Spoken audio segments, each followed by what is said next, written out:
We're not talking about something done undercover. We're talking about the great mother prostitute, the mother of abominations and harlots of the earth, that great ecclesiastical whore, the Roman Catholic Church.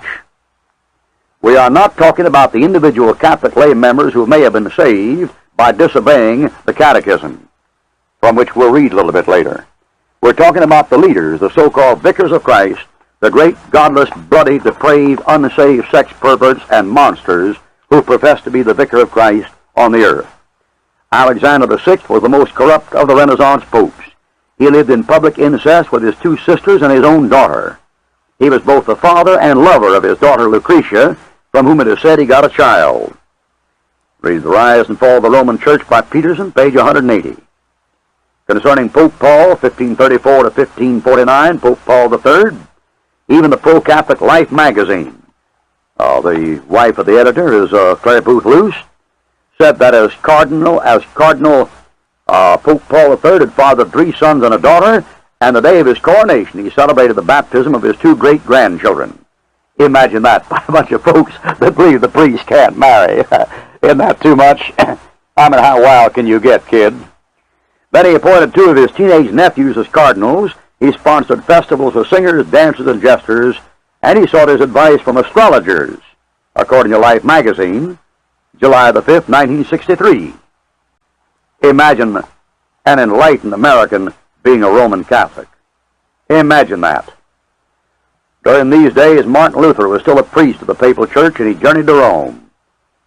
And he hadn't spent much time in Rome when he saw that Rome was nothing but a dirty hellhole and a sink of iniquity. He said, no one can imagine what sins and infamous actions are committed in Rome. Priests told indecent jokes, used unlawful profanity even during Mass, and he described the popes that time as being worse in conduct than pagan emperors. History of the Church Councils, Book 4, Article 697, to enjoy oneself and to lie carnally with women or with boys is no more sin than rubbing one's hands together. Who was that pope? That's the pope that issued Unum Sanctum, Pope Boniface VIII, 1294 to 1303, where he said nobody who wasn't a member of his church could be saved.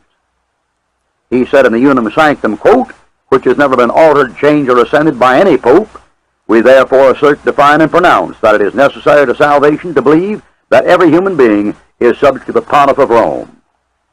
A sex pervert. You think we're going to be in subject to the pontiff of Rome? He can go jump in the lake of fire. You think we're going to be in subjection to this bunch of dirty, godless, murdering, bloody, lying, stealing rascals? These perverted, wicked sinners who are just wicked and depraved as anybody on the face of this earth? For there is no difference, for all have sinned and come short of the glory of God.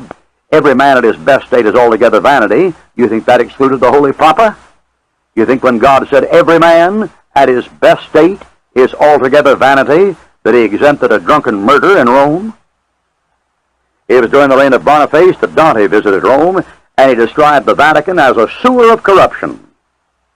And he assigned Pope Boniface, Pope Nicholas III, and Pope Clement V to the lower part of hell.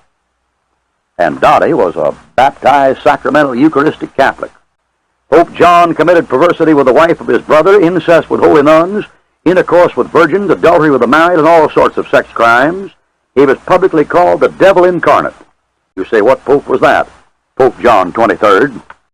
Now, I know some of you Catholics don't like that, but when could a Catholic ever stand the truth? In North Ireland, they murder Protestants for saying these kind of things. When could a dirty, godless, Bible-defying, Christ-rejecting, idolatrous image worshiper ever stand to have his idol kicked? You tell me.